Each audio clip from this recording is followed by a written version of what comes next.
मेरे प्यारे बच्चों, आ गया आपका फिजिक्स डॉक्टर आपकी फिजिक्स की प्रॉब्लम को स्ट्रॉन्ग करने हैं। फिजिक्स की प्रॉब्लम को स्ट्रॉन्ग करें फिजिक्स डॉक्टर के साथ। बच्चों, यह बैच नीट हिंदी माध्यम के बच्चों के लिए है और इसमें हम नीट से रिलेटेड कंप्लीट तैयारी करेंगे।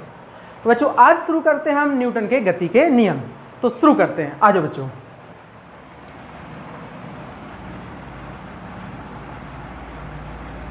न्यूटन के गति के नियम।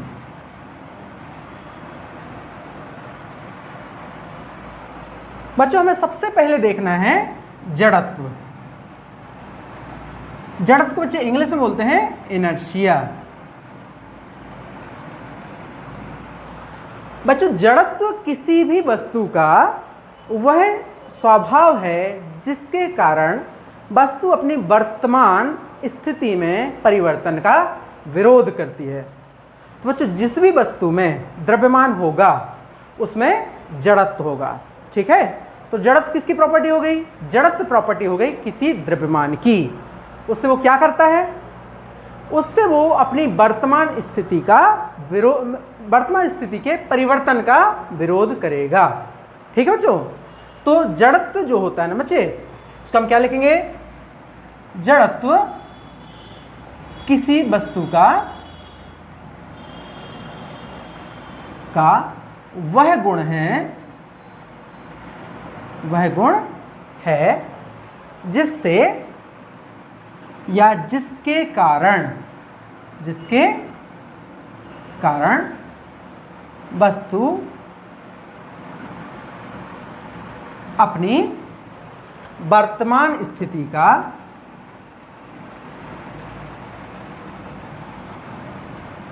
वर्तमान स्थिति में परिवर्तन का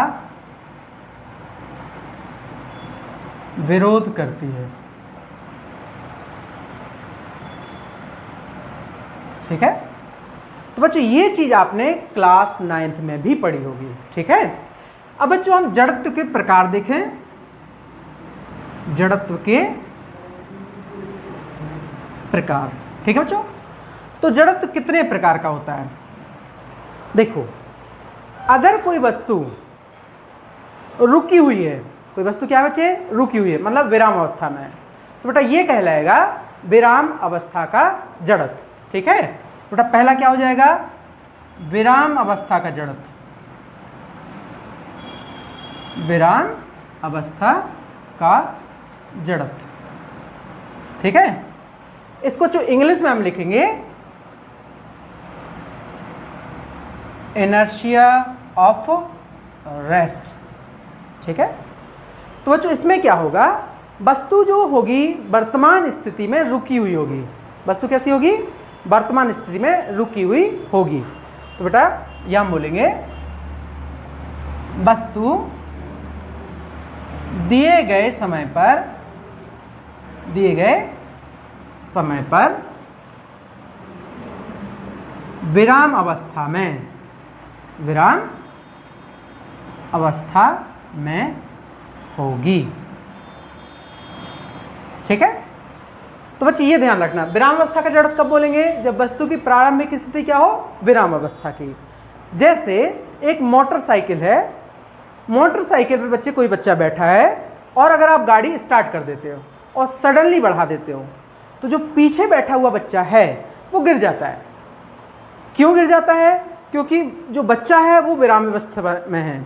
ठीक है, तो बेटा विराम अवस्था में होने के कारण जब आपने गाड़ी चलाई तो गाड़ी आगे निकल गई, तो जड़त्व के कारण वो बच्चा गिर गया। तो कौन सा जड़त्व कहलाएगा? विराम अवस्था का जड़त्व। ठीक है बेटा, दूसरा देखो क्या होता है बच्चों? दूसरा होता है गति अवस्था का जड़त्व। गति अवस्था का जड़त्व। ठीक है, इसको बोलते हैं बच्चे इनर्शिया ऑफ मोशन। ठीक है, देखो इनर्शिया ऑफ मोशन, इसका मतलब है कि वस्तु वर्तमान स्थिति में गतिमान है। तो बच्चों अगर वस्तु वर्तमान स्थिति में गतिमान है तो किसी वेग से चल रही है। अब क्या करो, अगर आप सडनली ब्रेक लगाते हो जैसे मान लो कोई पर्सन किसी गाड़ी में खड़ा हुआ है ना, गाड़ी जा रही है, अब चलती हुई गाड़ी में कोई व्यक्ति खड़ा हुआ है। अब क्या होगा, अगर ड्राइवर ब्रेक लगा दे, ड्राइवर क्या कर दे बच्चे, ब्रेक लगा दे, तो क्या होगा, जो व्यक्ति है वो आगे की तरफ गिरता है। क्यों गिरता है, क्योंकि व्यक्ति जो है ना वो गति अवस्था में है और बस क्या आ गई बच्चे, विराम अवस्था में आ गई। तो व्यक्ति का जो पैर हैं वो बस से डायरेक्ट कांटेक्ट में है, तो वो क्या हो जाते हैं, विराम अवस्था में आ जाते हैं। ऊपर वाला भाग गति अवस्था में ही रहता है, इसलिए वो क्या होता है, गिर जाता है। तो बच्चे इसको हम बोलेंगे गति अवस्था का जड़त्व। तो बच्चों ध्यान रखना, गति अवस्था के जड़त्व में क्या होगा, प्रारंभिक अवस्था जो होगी ना वो गतिमान की होगी, मतलब इनिशियली क्या होगा, वस्तु गति कर रहा होगा। ठीक है, तो देखो बच्चों, प्रारंभिक स्थिति में वस्तु गतिमान होगी। ठीक है, तथा वह अपने वेग में परिवर्तन का विरोध करेगी। ठीक है बच्चों, वस्तु अपनी गति अवस्था में जो वेग है उसमें परिवर्तन का विरोध करेगी। तो ये कहलाया गति अवस्था का जड़त्व। अब देखो बच्चों, तीसरा होता है दिशा का जड़त्व। दिशा का जड़त्व बेटा इसको बोलते हैं क्या, इनर्शिया ऑफ डायरेक्शन। ठीक है, अब बच्चों इसमें क्या होगा, देखो जो वस्तु है वो एक नियत चाल से चल रही है। ठीक है, जैसे मान लो 20 किलोमीटर प्रति घंटे की रफ्तार से बस चली जा रही है। अब आपने क्या किया, बस की दिशा बदल दी। क्या बदल दी, दिशा। तो बेटे जब आपने दिशा बदली तो चाल नहीं बदली लेकिन वेग बदल गया। ठीक है, तो बेटे यहां पर देखो आपने दिशा बदल दी है, चाल नहीं बदली, तो हम क्या बोलेंगे, दिशा का जड़त्व। ठीक है, मतलब इस स्थिति में क्या होता है, वस्तु अपनी दिशा को भी बदलना नहीं चाहता है। तो क्या हो जाएगा बच्चा, वस्तु अपनी प्रारंभिक अवस्था की दिशा में परिवर्तन का विरोध करेगी।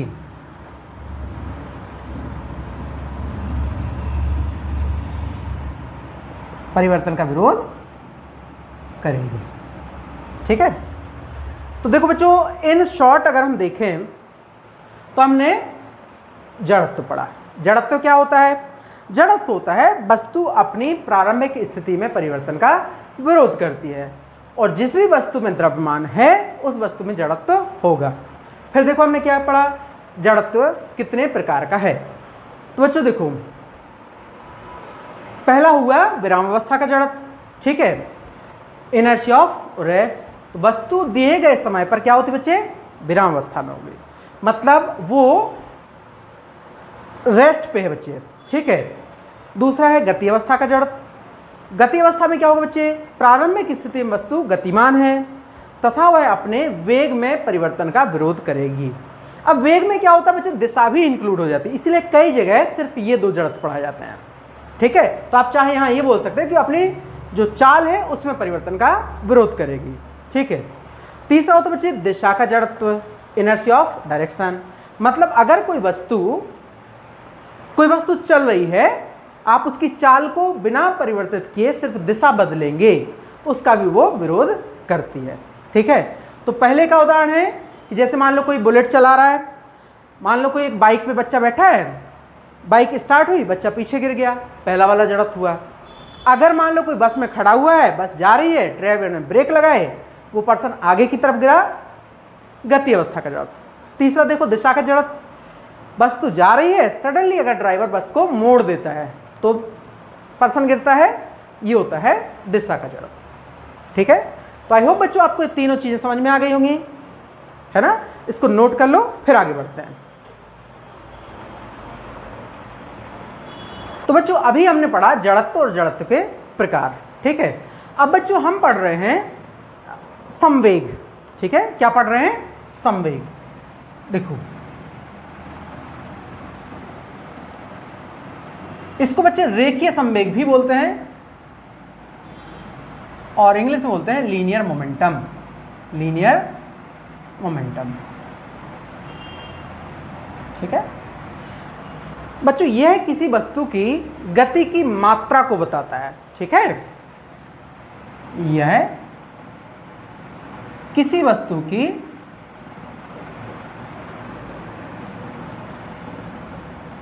गति की मात्रा, है ना, को बताता है, ठीक है। बच्चों संवेग एक सदिश राशि है, संवेग एक सदिश राशि है, ठीक है। सदिश राशि बच्चे वो होती है जिसमें परिमाण के साथ साथ क्या हो? दिशा हो, ठीक है। तो बच्चे एक ऐसी राशि है सदिश, मतलब इसमें दिशा भी होगी, ठीक है। फिर आगे देखो बच्चों, जनरली इसको वेक्टर पी से शो किया जाता है, ठीक है। तो बच्चों देखो, अगर मान लो किसी वस्तु का द्रव्यमान m है, यदि किसी वस्तु का द्रव्यमान m किलोग्राम है, ठीक है, द्रव्यमान क्या है? m किलोग्राम, तथा वह v मीटर प्रति सेकंड वेग से गतिमान है ना। द्रव्यमान क्या है बच्चे? m किलोग्राम, वेग क्या है? v, ठीक है। तब उसका संवेग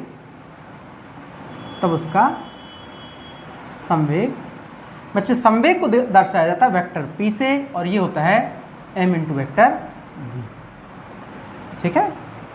ये हो जाएगा संवेग। इसका परिमाण अगर देखें बच्चे तो इसको ऐसे शो करेंगे, मॉड ऑफ p, तो आ जाएगा m इंटू v, ठीक है। बच्चे द्रव्यमान की इकाई होती है किलोग्राम, वेग की होगी मीटर प्रति सेकंड। बच्चे जो संवेग हो गया, संवेग की इकाई क्या हो गई? किलोग्राम मीटर प्रति सेकंड, ठीक है। तो याद रखना किसी वस्तु का संवेग p बराबर हो गया m इंटू v, राइट। अगर बच्चे किसी वस्तु का द्रव्यमान बदलेगा तब भी उसका संवेग बदलेगा, या वेग में परिवर्तन होता है तब भी संवेग बदलेगा, या दोनों चीजें बदलें तब भी संवेग बदलेगा, ठीक है। तो आपको संवेग समझ में आ गया, यह किसी वस्तु की गति की मात्रा को बताता है। यह एक सदिश राशि है, संवेग को लिखते हैं m वेक्टर v, यूनिट हो गई किलोग्राम मीटर प्रति सेकंड। अगर बच्चे इसका विमीय सूत्र निकालें,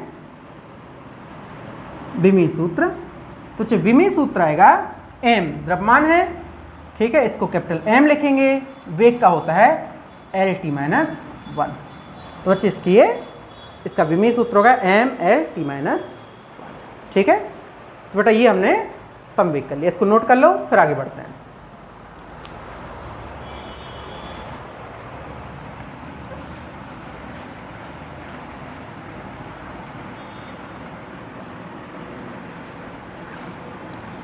तो बच्चों हमने पढ़ लिया संवेग, ठीक है। अब पढ़ते हैं न्यूटन के गति के नियम, ठीक है। बच्चे गति का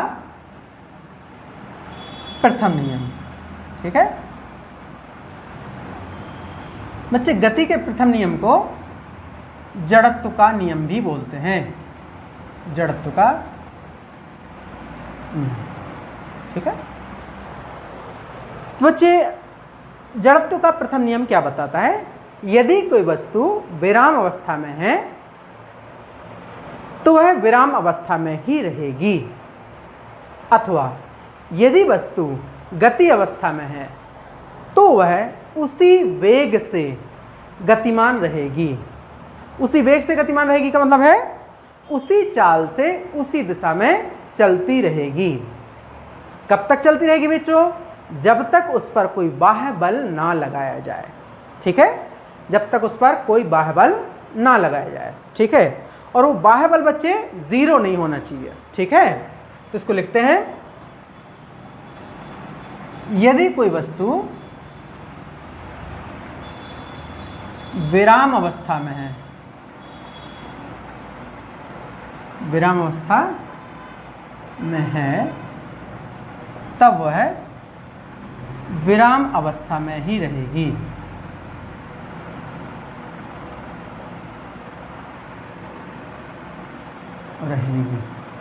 ठीक है, अथवा यदि गति अवस्था में, किसमें है, गति अवस्था, या हम बोले गतिमान अवस्था में है।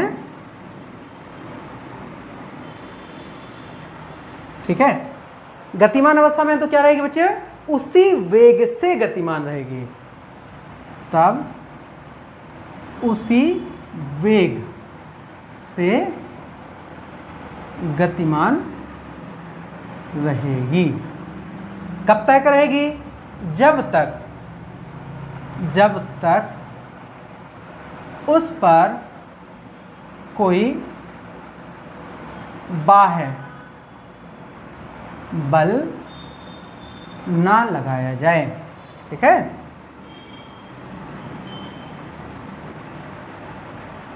तो बच्चों ये लॉ ऑफ इनर्शिया या जड़त्व का नियम कहलाता है, क्योंकि जड़त्व यही बताता है कि वस्तु अपनी प्रारंभिक स्थिति का विरोध करती है।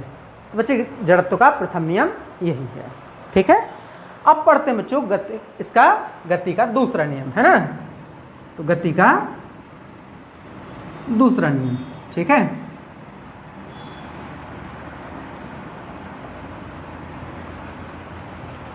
बच्चों ये वस्तु के गति अवस्था में परिवर्तन के बारे में जानकारी देता है, इसीलिए इसको बोलते हैं रेखीय संवेग का नियम।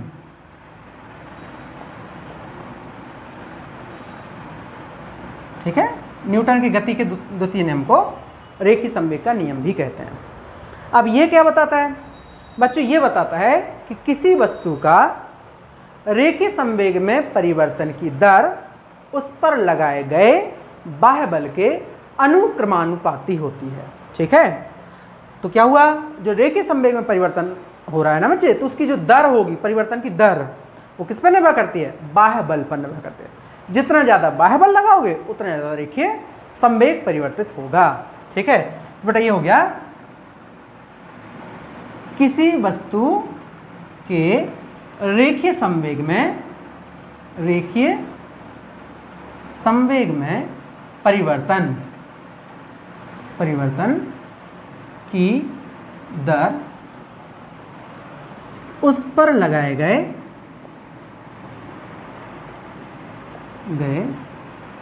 बाह्य बल के अनुक्रमानुपाती या समानुपाती, एक ही बात है ना, समानुपाती होती है। ठीक है, तो बच्चों देखो, यदि रेखीय संवेग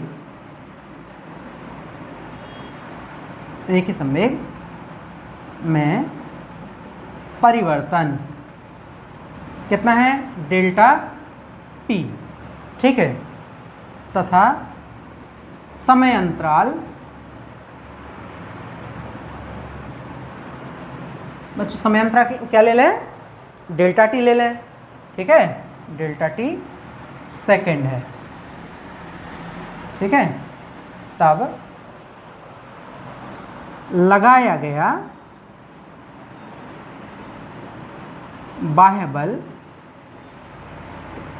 यह है बच्चों कितना, F बराबर delta P upon delta T। बच्चों ये वेक्टर लिया है तो इसको भी हम वेक्टर ले सकते हैं। ठीक है, यहाँ प्रोपोर्शनलिटी होता है, तो प्रोपोर्शनलिटी का बच्चे जो समानुपाती नियतांक होता है वो 1 होता है, इसलिए F बराबर क्या लिखा जा सकता है, डेल्टा P बटे डेल्टा T। अब देखो बच्चों, अगर डेल्टा T बहुत छोटा हो, डेल्टा T क्या हो, बहुत छोटा, तो डेल्टा P भी बहुत छोटा हो जाता है। तो बच्चों इसी को लिखा जाता है F बराबर dP अपॉन dt। ठीक है। अब यहां देखना पड़ेगा, क्या देखना पड़ेगा बच्चे, चूंकि जो P होता है बच्चे वो होता है m वेक्टर v। P बराबर क्या होता है, m वेक्टर v। तो हम क्या लिख सकते हैं, हम लिख सकते हैं वेक्टर F बराबर d upon D T m into vector v। ठीक है। अब बच्चे यहाँ पे देखो, अभी आप लोगों ने पढ़ा होगा F equal to m a, तो क्या करते हैं, m जो होता है वो नियत होता है। अगर m कांस्टेंट है तो m को बाहर निकाला जा सकता है, लेकिन वो स्पेशल केस है ना। तो देखो यदि m नियत है, m क्या है, नियत है, तब बच्चे जो f होगा ना वो आ जाएगा m dv vector upon dt vector. f बराबर क्या आ जाएगा, m dv बटे dt। बच्चे इसको लिखा जाता है त्वरण। ठीक है। तो बच्चों ये गति का दूसरा नियम है। F बराबर क्या आ गया, m। ये परिमाण हो गया बच्चे। ठीक है। ये नेट एक्सटर्नल फोर्स है बच्चों F। क्लियर। ये हो गया अपना गति का दूसरा नियम। ठीक है। अब इसको नोट कर लो, फिर तीसरा नियम करते हैं। तो बच्चों अभी हमने न्यूटन की गति का दूसरा नियम पढ़ा। ठीक है। अब हम करते हैं गति का तीसरा नियम। ठीक है। गति का तीसरा नियम। बच्चे गति के तीसरे नियम को क्रिया प्रतिक्रिया का नियम भी कहते हैं। क्रिया प्रतिक्रिया का नियम। ठीक है। बच्चे क्रिया एक बल होता है और प्रतिक्रिया भी बल होता है। ये क्या होता है, जैसे मान लो आप जब मान लो आप बोट से उतर रहे हो बच्चे, तो बोट से उतरते के टाइम क्या होता है, आप बोट को दबाते हो। ठीक है। बोट आपको आगे की तरफ धक्का देती है। तो आपने क्या किया बच्चे, आपने जो बल लगाया वो क्रिया बल कहलाएगा, और जो बोट नाव ने जो बल लगाया ना आपके ऊपर वो प्रतिक्रिया बल कहलाएगा। ठीक है। तो बच्चों ये न्यूटन का गति का नियम है, क्रिया प्रतिक्रिया का नियम। ये क्या बताता है, प्रत्येक क्रिया के बराबर एवं विपरीत क्या होते बच्चे, प्रतिक्रिया होती है। सबसे आसान नियम है ना, हर बच्चे को याद होता है। ठीक है। तो देखो बेटा तीसरा नियम क्या है, प्रत्येक क्रिया बल के बराबर ठीक है, एक विपरीत प्रतिक्रिया बल होता है। प्रतिक्रिया बल होता है। ठीक है बच्चों, ये तीसरा नियम है। अब सुनो बच्चों, क्रिया बल और प्रतिक्रिया बल की कुछ विशेषताएं होती हैं। क्या होती है, जैसे बच्चे क्रिया और प्रतिक्रिया बल परिमाण में तो बराबर होते हैं। कैसे होते हैं बच्चे, परिमाण में बराबर होंगे। जैसे 10 न्यूटन एक ने लगाया तो 10 न्यूटन ही दूसरा लगाएगा, परिमाण में क्या हो गए, बराबर। लेकिन बच्चे दिशा में विपरीत होते हैं। ठीक है। जैसे मान लो मैं दीवार को धक्का दे रहा हूँ, ठीक है, तो दीवार मुझे रिवर्स में पुश कर रही है, तो बेटा मैंने दीवार पे धक्का दिया, उसने प्रतिक्रिया बल मेरे ऊपर लगाया। ठीक है। तो क्या होता है बच्चे, ये तीसरा नियम हो गया। आप समझना, क्रिया तथा प्रतिक्रिया, क्रिया तथा प्रतिक्रिया बल परिमाण में बराबर होते हैं, परिमाण में बराबर होते हैं। ठीक है बच्चे, परिमाण में बराबर होते हैं, लेकिन दिशा कैसी होती है, विपरीत। परंतु दिशा परस्पर विपरीत होती है।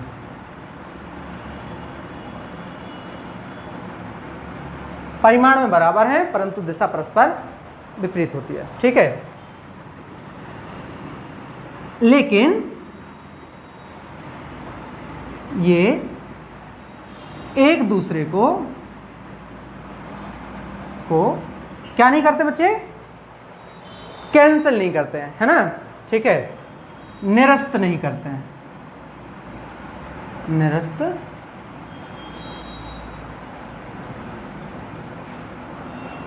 ठीक है। अब बच्चे निरस्त क्यों नहीं करते हैं, ठीक है, निरस्त इसलिए नहीं करते हैं क्योंकि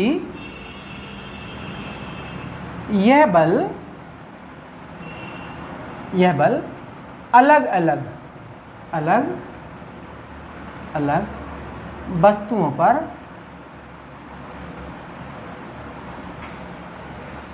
कार्य करते हैं, है ना। तो ध्यान देना हमेशा, क्रिया प्रतिक्रिया बल जो होते हैं ना, वो परिमाण में बराबर होंगे, दिशा में विपरीत होंगे, फिर भी एक दूसरे को निरस्त नहीं करते हैं क्योंकि अलग अलग वस्तुओं पे लगते हैं। अगर एक ही वस्तु पर दो समान परिमाण के और विपरीत बल लगाए जाएं तभी वो एक दूसरे को निरस्त कर सकते हैं, ठीक है। तो बेटा ये क्रिया प्रतिक्रिया बल की विशेषता है ना, हमेशा ये पेयर में होते हैं, ठीक है।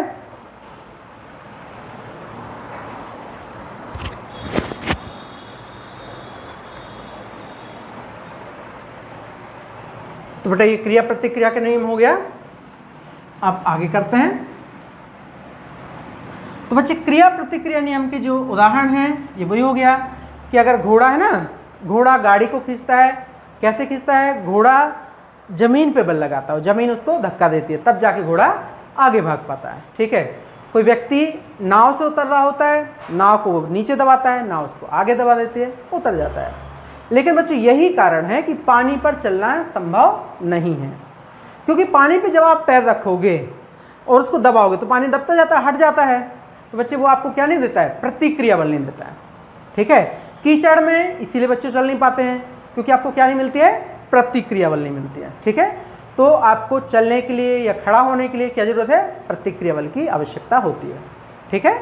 तो बच्चों अब हम इन जो न्यूटन की गति के नियम पढ़े हैं इनके अनुप्रयोग पढ़ लेते हैं, ठीक है। तो बच्चों सबसे पहला क्वेश्चन जो नीट के लिए भी इंपॉर्टेंट है वो क्वेश्चन है, जैसे हम संवेग परिवर्तन देखें, ठीक है। तो बच्चों संवेग परिवर्तन की दर किसके बराबर होती है, बल के बराबर होती है, ठीक है। तो एक छोटा सा क्वेश्चन करते हैं। देखो यदि किसी m बराबर 5 किलोग्राम, ठीक है, कि लोहे की चकती को, ठीक है, हवा में रखने के लिए उस पर गोलियां दागी जाती हैं, ठीक है, गोलियां दागी जाती हैं, ठीक है। अब बच्चों गोलियां दागी जा रही हैं, वो क्या हो रही हैं, प्रत्येक गोली का द्रव्यमान, प्रत्येक गोली का द्रव्यमान बच्चे m बराबर ले लेते हैं 50 ग्राम, ठीक है, 50 ग्राम की गोली है और किस वेग से वो टकरा रही है, तथा वेग ले लेते हैं बच्चे 200 मीटर प्रति सेकंड, है ना।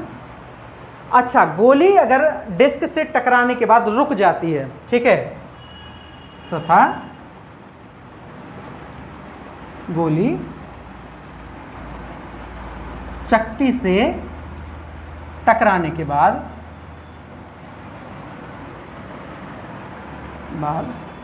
रुक जाती है, ठीक है। आपको ये बताना है कि प्रति मिनट कितनी गोलियां दागनी पड़ेंगी, ठीक है, प्रति मिनट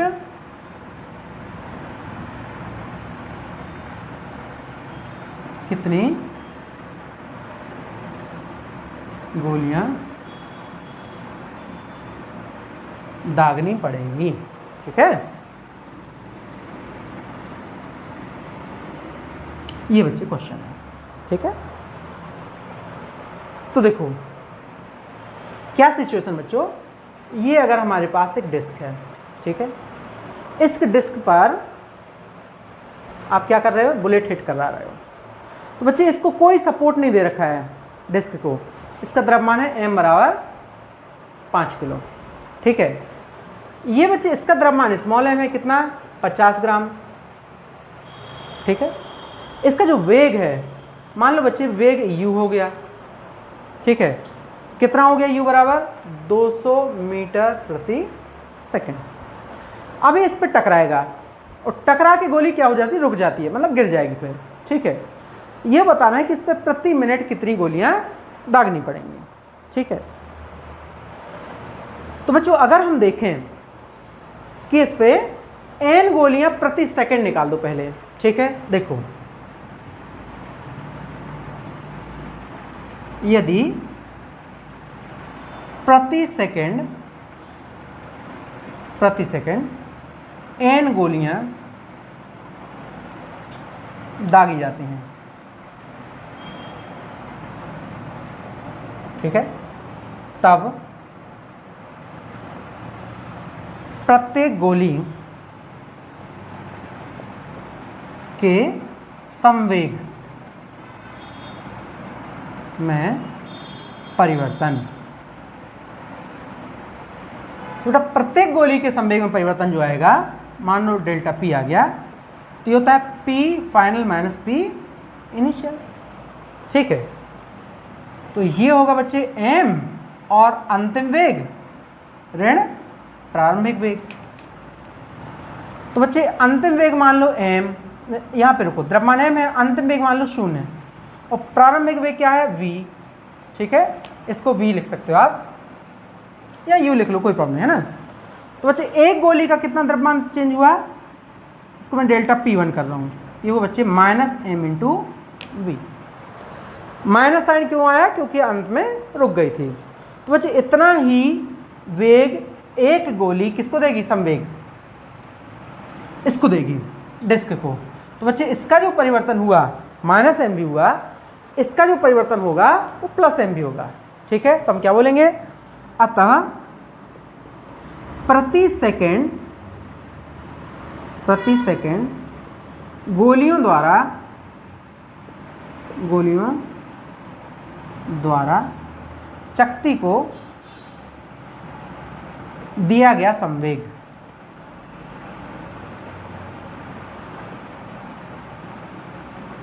ये किसके बराबर आ जाएगा, एक गोली दे रही है m इंटू वी, n गोलियां देंगी n इंटू एम वी, ठीक है। तो बच्चे n गोलियां n इंटू एम वी देंगी। अब क्या करना है हमें,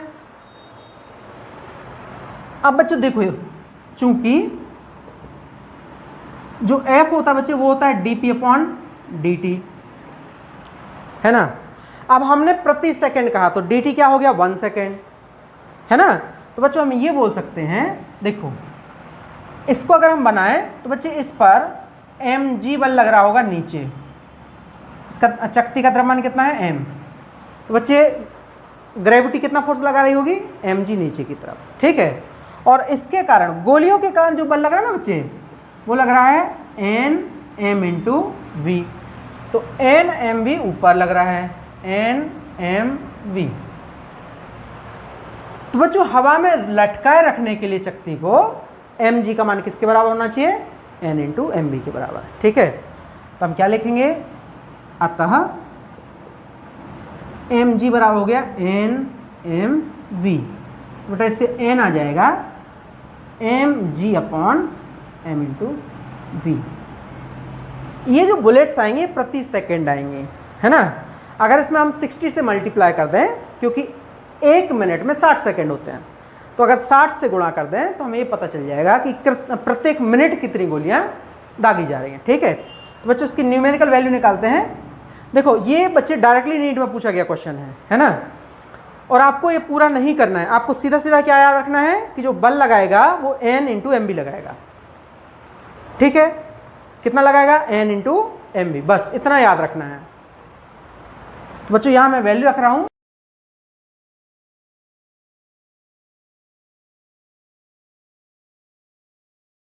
करते हैं, ठीक है। बच्चों ये जेई मेंस में भी पूछा गया क्वेश्चन है और नीट के लिए भी इंपॉर्टेंट है ना।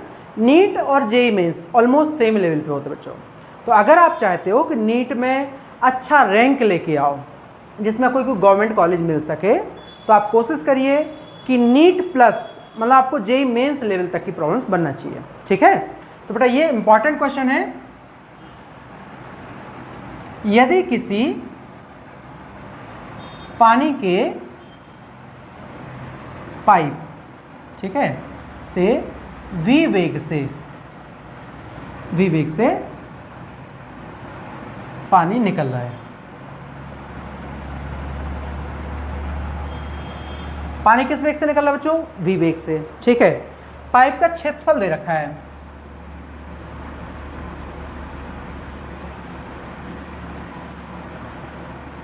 क्षेत्रफल ले लेते हैं बच्चों a मीटर स्क्वायर, है ना, तथा पानी का घनत्व रो किलोग्राम प्रति घन मीटर है, ठीक है।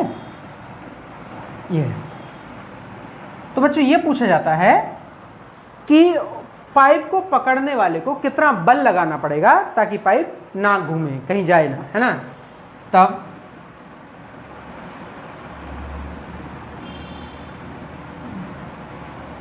पाइप को स्थिर बनाए रखने के लिए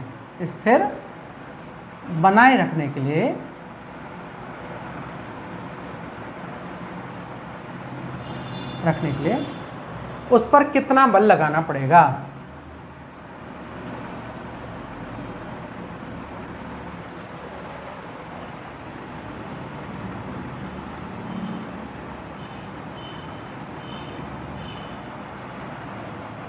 कितना बल लगाना पड़ेगा, ये है बच्चे क्वेश्चन, ठीक है। ये बच्चों रियल लाइफ का क्वेश्चन है। जैसे जो वो होती ना दमकल होती है, ठीक है, फायर ब्रिगेड, उसमें जो पानी की बौछार निकलती है तो उसमें 2-2 3-3 लोग चाहिए होते हैं संभालने के लिए, ठीक है। तो बच्चे रियल लाइफ क्वेश्चन है ना, कि अगर पानी का क्षेत्रफल दे रखा है बच्चे, एरिया ऑफ क्रॉस सेक्शन, उससे पानी निकल रहा है तो v वेग से पानी निकल रहा है ना, तो उसको पकड़ने के लिए कितना बल लगाना पड़ेगा, ये वो क्वेश्चन है। तो बच्चों देखो क्या करो, आप ऐसा मान लो कि जैसे एक छोटा सा क्रॉस सेक्शन ले लो कि डेल्टा टी समय में पानी ने इतनी डिस्टेंस कवर की, कितनी डिस्टेंस कवर की? डेल्टा एल, है ना, ऐसे मान लो, ठीक है। तो हम ये मानेंगे यदि पानी ने डेल्टा टी समय में डेल्टा एल दूरी तय की तब, ठीक है। तो बच्चे पानी का द्रव्यमान क्या होगा? पानी का द्रव्यमान बच्चों इस अमाउंट का, ये जो है ना, ये डेल्टा एम पानी ले लो, ठीक है। तो बच्चों द्रव्यमान जो होता है, द्रव्यमान कितना होता है? आयतन गुणित घनत्व, ठीक है। तो बच्चे ये है क्या? बेलन, है ना, बेलनाकार होता है ना पाइप। तो बच्चे आयतन कितना ले लिया हमने? देखो एरिया है a और इस पार्ट का, इस भाग की लंबाई कितनी है? डेल्टा एल, तो a इंटू डेल्टा एल। घनत्व कितना है?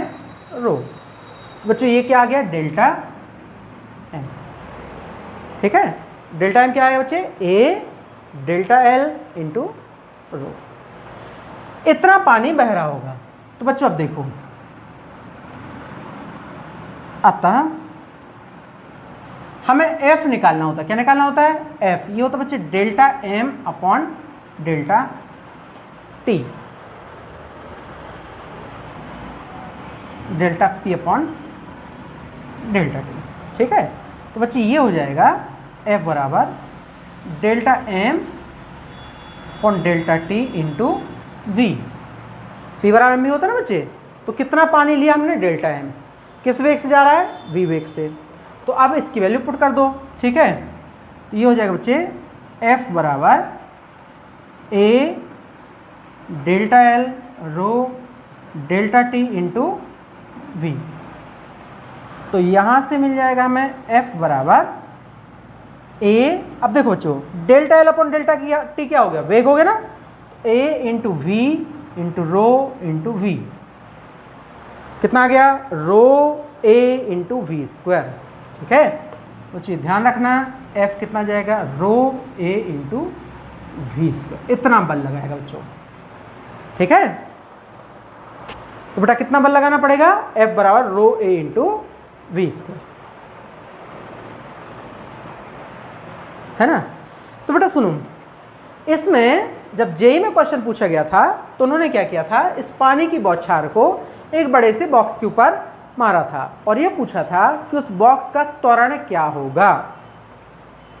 मतलब अगर ये पानी की बौछार, ठीक है, किस पे मारे, किसी बड़े से बॉक्स पे, अब बॉक्स रखा हो चिकनी सतह पे तो वो आगे भागेगा, तो जब भागेगा तो उसका त्वरण कितना होगा, ये जेईई में पूछा गया था।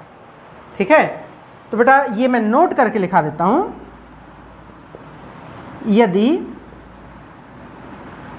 पानी की बौछार, ठीक है, किसी कैपिटल M द्रव्यमान के गुटके पर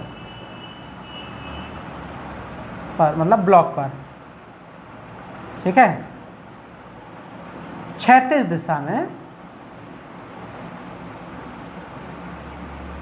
क्षैतिज दिशा में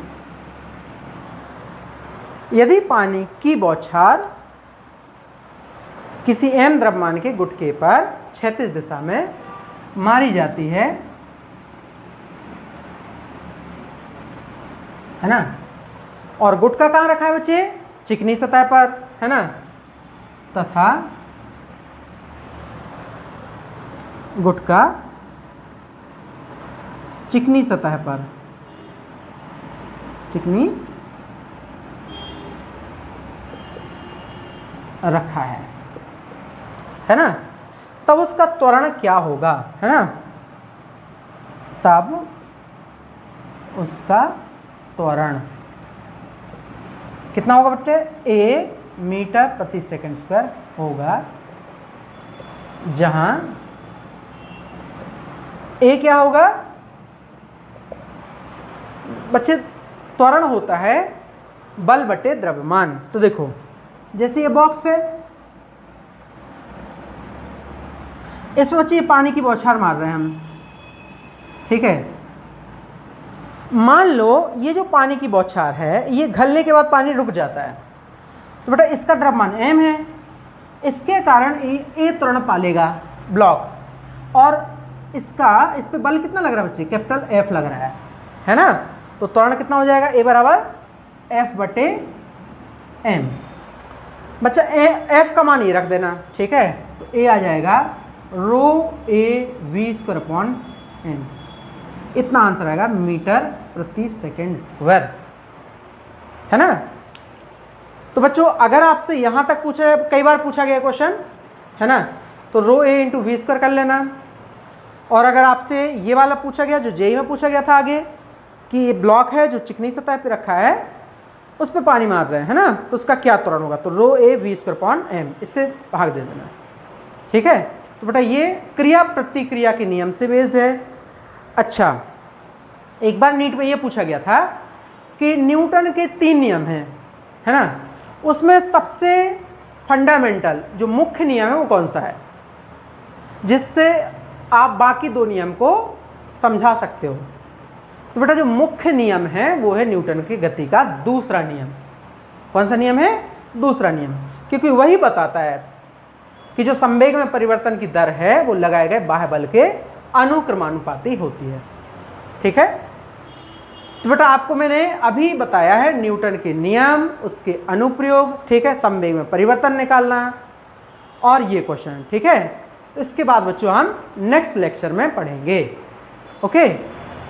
तो बच्चों एनएलएम का पहला लेक्चर हमारा यहाँ आज ख़त्म होता है, ठीक है।